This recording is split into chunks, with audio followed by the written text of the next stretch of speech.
vamos a poner en funcionamiento una serie de herramientas para realizar un diagnóstico que nos permita a nosotros dar una respuesta precisa o lo más precisa posible respecto a cuál es el verdadero problema que nos está afectando. Entonces, el objetivo principal de la fase 1 denominado análisis de la problemática es realizar un diagnóstico. Y diría más, es realizar un buen diagnóstico que nos sirva para determinar las causas del problema. En este sentido, siempre hay que tener una doble mirada, y respecto a esta doble mirada que tiene que complementarse, vamos a hacer el despliegue de las herramientas a las cuales yo ya vengo anticipándolos en varias oportunidades. ¿Y cuál es esa doble mirada?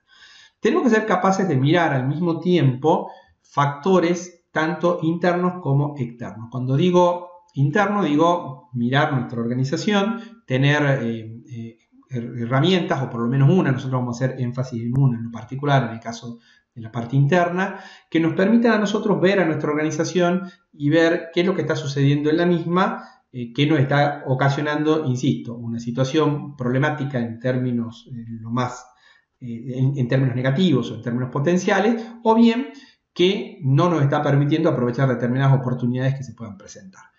Y también ver al mismo tiempo factores externos. Cuando uno habla de factores externos, está hablando del contexto que rodea a la organización, ¿no? En el caso de organizaciones de carácter comercial, de empresas, en primera instancia, obviamente, estamos hablando de su microentorno, de la cuestión competitiva, donde obviamente aparecen distintos actores, como ser los clientes, los competidores, pero también aparecen los proveedores y otros actores que están cercanos. Pero también mirar algunos, mirar otros elementos que no sean tan micro, sino que sean más macro y que afecten a la organización desde ese lugar, ¿no? Como pueden ser políticas de carácter económico, por ejemplo, tanto a nivel provincial o a nivel nacional o a nivel regional. Podríamos estar mirando, por supuesto, tendencias que se pudieran estar dando, como por ejemplo el orden tecnológico, y que pudieran estar afectando el desarrollo de las actividades nuestras, ¿no? En el caso particular a través de la empresa, por ejemplo, el desenvolvimiento de los negocios y cómo adherirse o no a esas tendencias nos pueden acelerar o retrasar determinados procesos de crecimiento y por lo tanto nos pueden generar situaciones problemáticas o pueden hacer que aprovechemos o dejemos de aprovechar determinadas oportunidades que se presenten. Para ambos casos tenemos herramientas. Yo había anticipado ya que para el caso interno vamos a usar una herramienta, para el caso externo vamos a proponer dos herramientas. Esto no quiere decir que sean las dos únicas para lo externo y una sola para lo interno, hay muchas más, pero bueno, nosotros optamos por presentar estas que voy a continuación señalar. En el caso externo, y dado que yo ya hice la diferenciación entre lo que puede ser el ambiente micro y el ambiente macro, entendiendo por el ambiente micro lo más cercano a la organización, insisto, el compuesto por los competidores, por los clientes, por los proveedores, y el ambiente macro, aquello que es más general, aquello que es abarcativo a todas las empresas que están en una región con independencia del sector económico en el cual se desenvuelvan. Vamos a utilizar distintas herramientas. En el caso del ambiente micro, vamos a utilizar la herramienta denominada Análisis de Sectores Industriales de Michael Porter, ya la vamos a profundizar en un rato más. Y en el caso del ambiente macro, vamos a utilizar una herramienta denominada PESTEL, ¿sí? Que es un acróstico que nos permite tener una mirada sobre las cuestiones políticas, económicas, sociales, tecnológicas, ambientales y legales, ¿no? Entonces, en cada caso estamos teniendo una mirada, insisto, sobre lo que nos rodea. En un caso, respecto al sector de la actividad en el cual nos desenvolvemos y en el otro caso, la región en la cual estamos trabajando. Y en el caso interno, lo que vamos a hacer es acudir a otra herramienta que también ha sido generada por el profesor Michael Porter de la Universidad de Harvard, que es la cadena de valor, que también vamos a desarrollar con profundidad más adelante. Esto va a ser materia de la clase siguiente. Lo que va a hacer es distinguir los distintos tipos de actividades que desarrolla la organización y ver cuáles de esas actividades son las que verdaderamente están generando valor y están contribuyendo, digamos, a la generación del negocio por parte de nuestra organización. Hay una herramienta adicional que en muchos casos es utilizada como tal, pero en este caso en particular nosotros la vamos a proponer como un resumen, como la resultante de la utilización de estas herramientas que yo estoy presentando en este momento. ¿Cuál es esa herramienta? Seguramente ustedes la conocen porque es muy conocida, muy difundida. Es el análisis FODA. Como muchos conocemos, el FODA es un acróstico y deviene de las iniciales de los términos que la conforman, que es fortalezas, oportunidades, debilidades y amenazas. Nosotros podríamos, a partir del análisis FODA, distinguir, separar lo que son los factores externos, lo que son los factores internos y también los factores positivos o los elementos positivos o aspectos positivos de los aspectos negativos. Y esto nos permite armar un cuadro donde podemos poner, digamos, estos elementos que conforman el FODA, ¿no? Las fortalezas, que es la combinación de lo interno con lo positivo, las debilidades, que es la conformación de lo interno con lo negativo, las oportunidades, que es la combinación entre lo externo y lo positivo, y las amenazas, que es la combinación entre lo externo y lo negativo. En cualquier caso, insisto, esto es algo que lo podríamos hacer utilizando simplemente la herramienta, pero a mí me parece que es mucho más rico trabajar con las herramientas que acabo de proponer, que son mucho más profundas, mucho más elaboradas, mucho más profesionales, y a partir de las conclusiones que saquemos de cada una de ellas, aportar a la construcción del FODA como un resumen, como una conclusión. Puesto en términos más simples, si seguimos la propuesta que estoy presentando, a partir de lo que sería un análisis de sectores industriales, donde analizamos el ambiente micro y vemos cómo funciona la lógica de los clientes, de los competidores, de los proveedores, y también hacemos un análisis macro utilizando Pestel, tenemos herramientas de mayor profundidad que nos van a permitir sacar con mayor grado de detalle y mayor profesionalismo lo que podrían ser las oportunidades y las amenazas que están dándose en la parte externa, en el ambiente en el cual la organización se desenvuelve. Y en el mismo sentido, en la parte interna, si utilizamos una herramienta potente como es la cadena de valor, también podemos concluir con mayor grado de profesionalismo cuáles son los aspectos internos a favor, que en este caso serían las fortalezas, y los aspectos internos negativos, que serían las debilidades, ¿sí? Bueno, lo que vamos a hacer a continuación es ver cada una de estas tres herramientas: el análisis de sectores industriales, el Pestel y la cadena de valor. En esta clase en particular nos vamos a detener solo en el análisis de sectores industriales y posteriormente en la clase que viene veremos las otras herramientas, el Pestel y la cadena de valor. Como ya había anticipado, el caso del análisis de sectores industriales es de autoría del profesor Michael Porter, es uno de los clásicos que encontramos en el mundo de las organizaciones. Data de los años 80, la verdad que tiene muchos años, pero todavía tiene vigencia, y esto es algo realmente, digamos que muchos nos preguntamos por qué la tiene, ¿no? Y no en un sentido despectivo, y tiene esa vigencia porque va a los aspectos esenciales que hacen a entender el entorno competitivo de cualquier organización. ¿Y cuáles son esos aspectos clave? Básicamente son 5 elementos que componen este análisis, ¿no?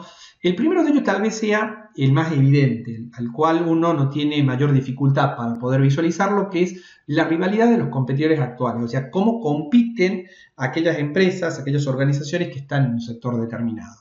Yo voy a ir ilustrando esto con un ejemplo. Pensemos, no importa en qué ciudad vivamos o en qué país estemos, pensemos en, no sé, un negocio que todos conocemos, como el negocio de el supermercadismo, ¿no? El negocio detallista, donde uno acude a un local que tiene una superficie determinada y encontramos un surtido de productos, ¿no? Productos alimenticios, productos de aseo para el hogar, aseo personal, encontramos distintos tipos de productos. Bien, bueno, ¿cuál es la rivalidad? ¿Quiénes son los competidores en esa región en particular, en esa provincia, en ese país, ¿sí? Entonces tenemos distintas marcas, cada una de esas marcas tiene distintas bocas de expendio, en algunos casos operan como negocio de cercanía con locales chicos, en otros casos operan en grandes superficies, con un surtido mucho más grande obviamente, apostando también a tener playas de estacionamiento y demás para que la gente pueda desplazarse con mayor facilidad, y normalmente apuesta a la venta grande, a la venta que muchas veces suele darse en los momentos, digamos, donde la gente precisamente tiene libre de sus trabajos para poder trasladarse a ese lugar, etcétera, etcétera. Tienen distintos tipos de precios también de acuerdo al lugar donde se encuentren, sectores con, no sé, mayor poder adquisitivo, poder adquisitivo medio. Esto también hace que la composición del surtido en cuanto a las marcas que tengan cada uno sean distintas. Algunos tienen marcas propias, otros optan por no tener marcas propias. Algunos tienen marca de los 3 niveles de, digamos, de espectros sociales, marcas premium, marcas términos medios, marcas bajas, low cost.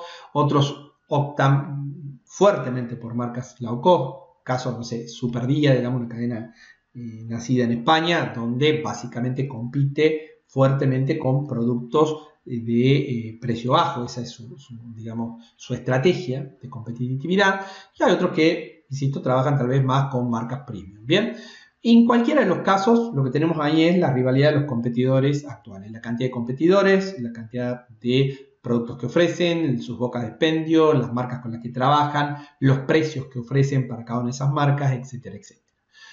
Y eso me da una idea bastante clara de quién es quién dentro de ese mercado. Y me da también una idea clara si yo estuviera compitiendo ahí, con quién compito y cómo compito. Y si no estuviera compitiendo y estuviera con ganas de ingresar, también me da una idea bastante clara respecto a con quién, digamos, qué estrategia puedo desarrollar en función de quiénes sean los más cercanos en cuanto, no sé, a cuestiones geográficas o en cuestiones de una estrategia más parecida a lo que yo estoy desarrollando. Pero en definitiva una visión limitada de lo que está pasando en el sector, porque los sectores son dinámicos y al ser dinámicos no solo tiene relevancia lo que sucede en la actualidad, sino también lo que puede suceder en un futuro cercano y no tan cercano. Y una de las cosas que puede suceder es que si el sector es atractivo, y entendamos por atractivo un sector que genera mucho negocio y los beneficios que reparte son importantes, muy probablemente haya interesados en ingresar a ese sector. Bien, entonces yo no solo debería estar mirando los que hoy compiten, sino eventualmente también los que pueden entrar. Si sigo con la lógica del mercado del supermercadismo, valga la redundancia, no solo debería estar mirando las 4 o 5 grandes marcas que hoy están compitiendo, supongamos Walmart, Carrefour, Jumbo, sino que también debería estar mirando quién potencialmente estaría interesado en ingresar en ese sector en particular, en la región en la cual está. ¿Sí? En este caso en particular, yo me encuentro en la provincia de Tucumán, en la República Argentina, y aquí, por ejemplo, un jugador importante a nivel nacional, a nivel de Argentina, del supermercadismo, por lo menos al momento en el cual estoy filmando este video, no se encuentra, que es Coto. Pero sí podría, de hecho sí está interesado en ingresar, pero bueno, hay una serie de barreras de entrada que no le facilitan su ingreso de manera sencilla. Pero en algún momento esas barreras de entrada pueden ser vencidas y puede ingresar. Entonces yo tengo que tener en cuenta eso. ¿Qué pasa si ingresa este nuevo actor al mercado? Lo que va a estar claro es que no va a cambiar el tamaño del mercado, porque el tamaño del mercado no viene dado por la oferta, sino que viene dado por la demanda. O sea, el tamaño del mercado viene dado por la cantidad potencial de clientes multiplicado por su poder adquisitivo respecto a este tipo de producto o servicio. Poniéndolo nuevamente en el ejemplo que estamos señalando, el tamaño del mercado está dado por el gasto en los supermercados de las familias que viven en una región determinada. Entonces, lo que yo tengo que ver es cuántas familias encontramos en una región determinada, en una provincia, lo multiplicamos por el gasto promedio en los supermercados y eso es el tamaño del mercado. Y eso es con independencia de que haya 5 grandes cadenas, 4 grandes cadenas o 3 grandes cadenas. O sea, en definitiva, en el otro caso lo que estamos discutiendo es cómo se reparte la torta. El tamaño de la torta viene dado por la demanda. Pero claro, si ingresa un nuevo jugador, no va a cambiar el tamaño de la torta, pero sí cómo se reparte. Y ahí, bueno, un ejemplo para ser ilustrativo, permítame casi cómico, pero para ser absolutamente gráfico.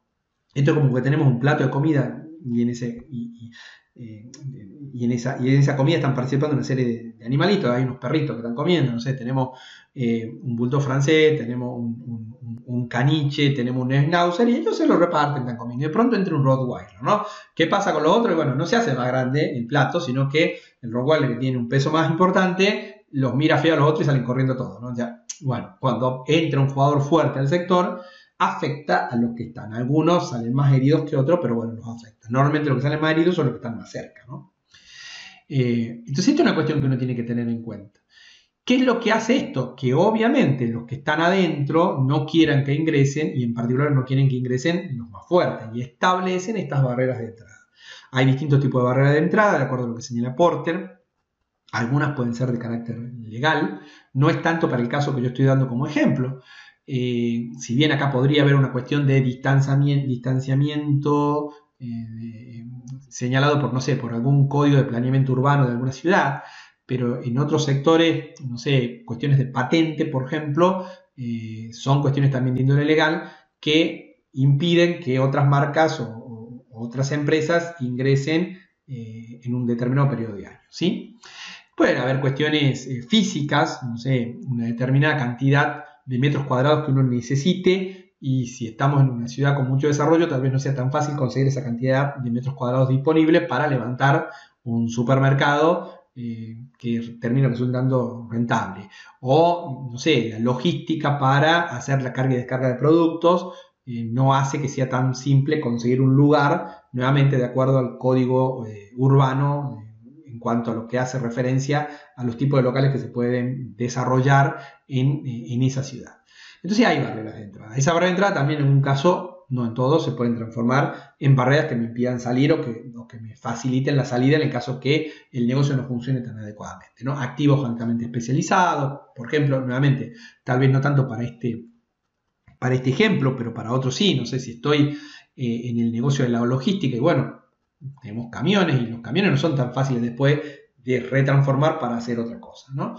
Entonces, ahí tengo otra cuestión a tener en cuenta. Por ende, lo que Michael Porter plantea, ya por lo menos con estos dos elementos de los 5, es que cuando uno está analizando un sector, no solo debe mirar lo que está pasando hoy, sino también debe mirar lo que puede pasar en el futuro, como habíamos dicho. Entonces está pensando en la competencia actual y en la competencia potencial.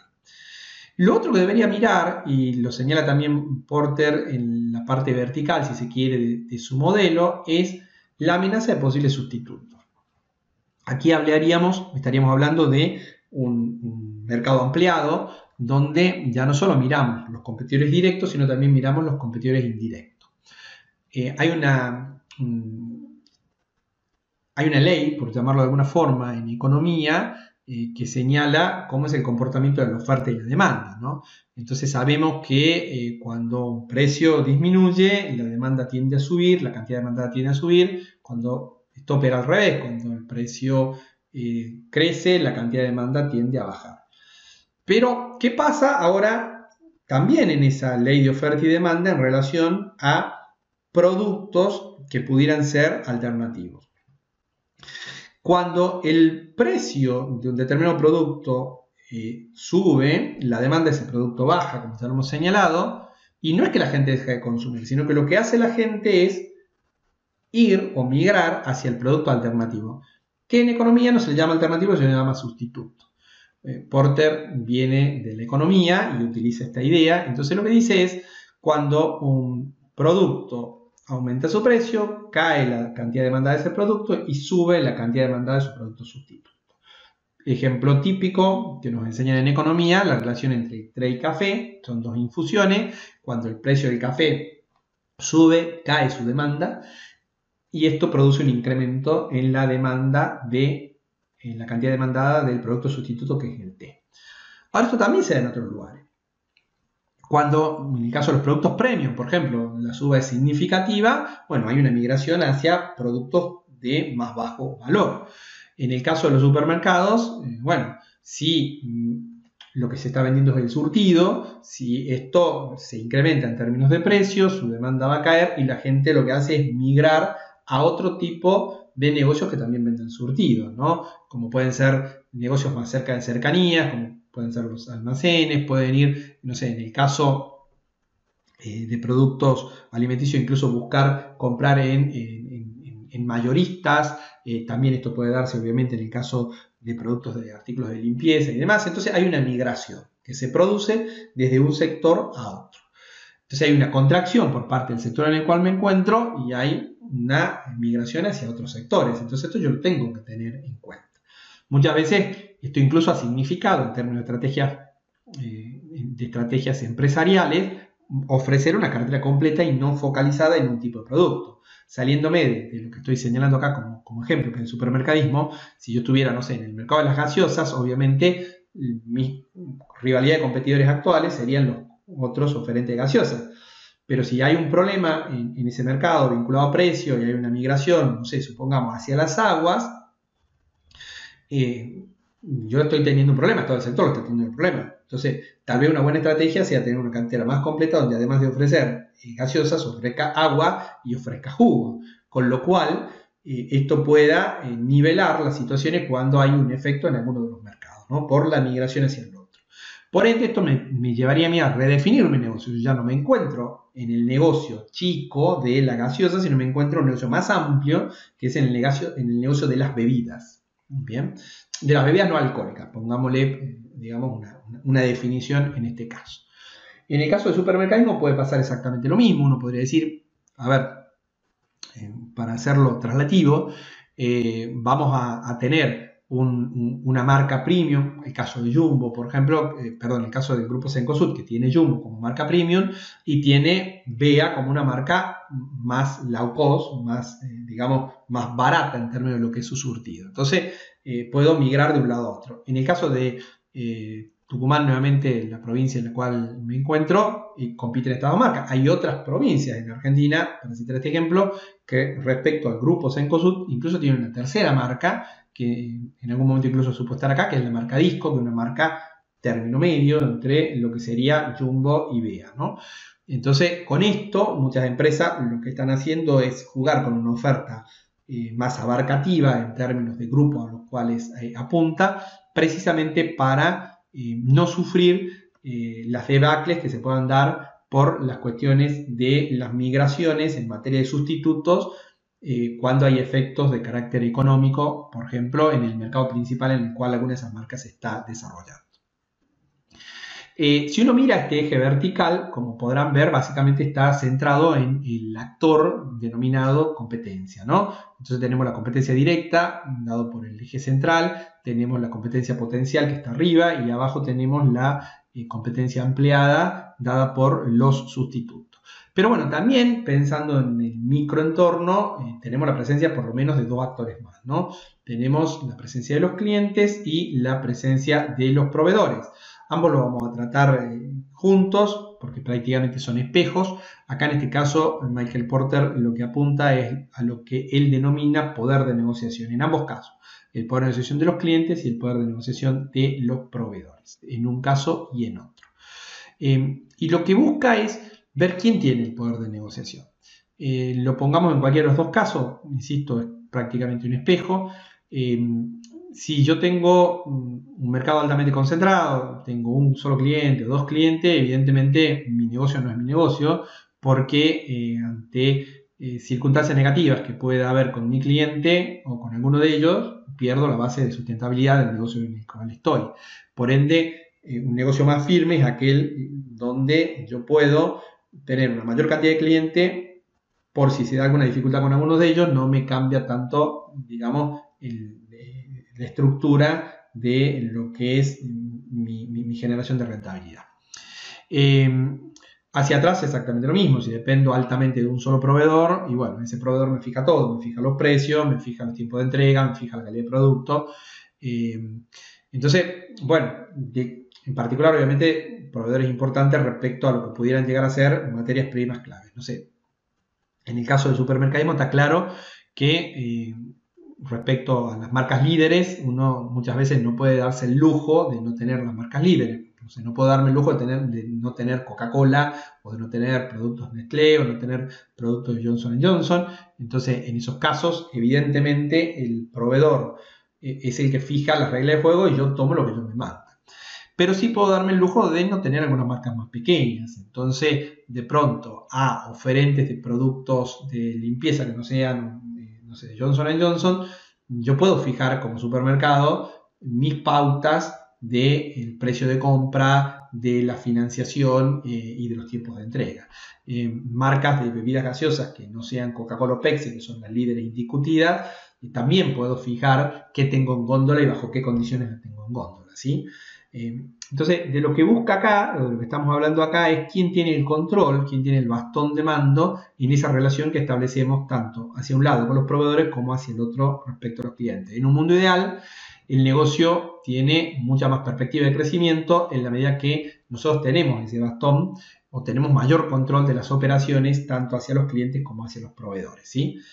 Bueno, esto en líneas resumidas es lo que conocemos como el análisis de sectores industriales, el cual también es conocido bajo la denominación de cruz de Porter por la forma, ustedes verán que tiene el formato de una cruz, o análisis de las 5 fuerzas, porque bueno, tiene 5 fuerzas como también acabamos de poder visualizar. Es una mirada abarcativa y no una mirada, digamos, sesgada a uno solo o a alguno de los elementos.